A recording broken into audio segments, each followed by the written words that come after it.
அந்த அளவுக்கு முருங்கைக்கீரை மிக மிக உயர்ந்த கண்ணுக்கு பலன் தரக்கூடிய ஒரு கீரை. கண்களுக்கு வந்து ஒரு நல்ல சத்துக்கள் வேணும்னா பீட்டா கரோட்டீன்ஸ் அப்படின்னு ஒரு சத்து வேணும். அதனுடைய ப்ரிகர்சர்ஸாக இருக்கக்கூடிய கரோட்டினாய்ட்ஸ் வந்து மிக அதிக அளவில், கிட்டத்தட்ட 80,000 அளவு 90,000 அளவுன்னு சொல்கிறாங்க. அந்த அளவுக்கு முருங்கைக்கீரையில் மட்டும்தான் இருக்குது.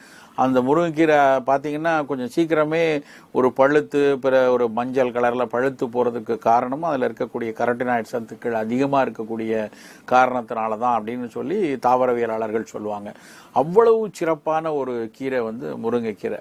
அப்புறம் நீங்கள் கனிமச்சத்துக்கள் எல்லாம் எடுத்து பார்த்தீங்கன்னு வச்சுக்கோங்களேன், இரும்பு சத்து எவ்வளோ இருக்குது, கால்சியம் சத்து இருக்குது, மேங்கனீஸ் சத்து எவ்வளோ இருக்குது, பொட்டாசியம் எவ்வளோ இருக்குது, இப்படி ஒவ்வொரு சத்துக்களாக பட்டியலிட்டு பார்த்தோன்னா மற்ற எல்லா கீரைகளை விட முருங்கைக்கீரையில் அவ்வளவு சத்துக்கள் வந்து நிறைந்திருக்கு.